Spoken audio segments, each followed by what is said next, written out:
राजधानी दिल्ली देश के इतिहास की एक लंबी दास्तान है। तो चलिए हम आपको बताते हैं दिल्ली की ये दास्तान। महाभारत काल से लेकर ब्रिटिश काल तक हर एक बात आपके सामने बयां होगी।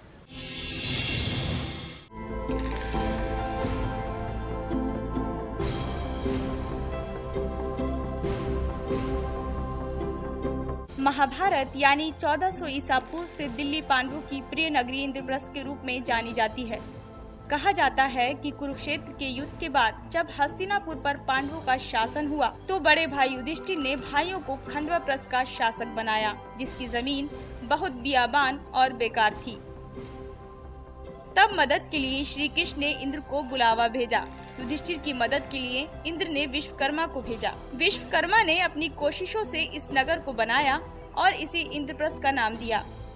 आपको बता दें, दिल्ली का नाम राजा ठिल्लू के दिल्ली का 800 ईसा पूर्व के नाम से माना गया है, जो मध्यकाल का पहला बसाया हुआ शहर था, जो दक्षिण पश्चिम बॉर्डर के पास बसा था, जो अब महरौली के पास है। ये शहर मध्यकाल के 7 शहरों में सबसे पहला था। 1192 में जब पृथ्वीराज चौहान मोहम्मद गौरी से हार गए थे, 1206 से दिल्ली सल्तनत दास राजवंश के नीचे चलने लगी थी। इन सुल्तानों से पहले सुल्तान कुतुबुद्दीन ऐबक, जिसने शासन तंत्र चलाया, इस दौरान उसने कुतुब मीनार बनवाना शुरू किया, जिसे एक उस शासन काल का प्रतीक माना गया है। इसके बाद उसने खुव्वत इस्लाम नामक मस्जिद भी बनाई। उसके बाद शासन किया खिलजी वंश ने, जो दूसरे मुस्लिम शासक थे जिन्होंने दिल्ली की सल्तनत पर हुकूमत चलाई। इख्तियारुद्दीन मोहम्मद बिन बख्तियार खिलजी और गुलाम वंश चलाने वाले जलालुद्दीन फिरोज खिलजी ने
में ही कलकत्ता को ब्रिटिश भारत की राजधानी घोषित कर दिया गया।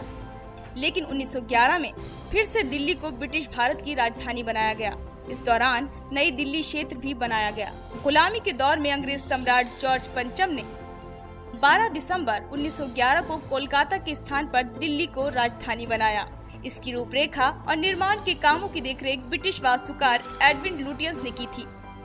150 साल तक कोलकाता के जरिए भारत पर शासन करने के बाद अंग्रेजों ने अपने साम्राज्य विस्तार के मद्देनजर राजधानी को उत्तर भारत स्थानांतरित कर दिल्ली को नए स्थान के रूप में चुना था और यहाँ नई राजधानी बनाने का महत्वाकांक्षी अभियान शुरू किया था। किंग जॉर्ज पंचम के राज्यारोहण का उत्सव मनाने और उन्हें भारत का सम्राट स्वीकारने के लिए दिल्ली में आयोजित दरबार में ब्रिटिश भारत के शासक, भारतीय राजकुमार, सैनिक और अन्य लोग मौजूद थे। दरबार के अंतिम चरण में हैरान करने वाली घोषणा हुई। वो ये घोषणा थी कि अंग्रेज राजा ने वक्तव्य पढ़ते हुए राजधानी को कोलकाता से दिल्ली स्थानांतरित करने की घोषणा की। इस एक ही फैसले ने दिल्ली को भारत की राजधानी बना दिया, जबकि पहले भारत की राजधानी कोलकाता थी। देखा आपने किस तरह से कितने उतार चढ़ाव के बाद दिल्ली को भारत की राजधानी बनाया गया। कभी नाम इंद्रप्रस्थ रखा गया तो कभी दिल्ली का। न जाने कितने नामों से इस दिल्ली को पुकारा गया, लेकिन आखिर में एक फैसले ने सब कुछ बदल दिया। आखिरकार इस राजधानी को एक नाम मिल ही गया।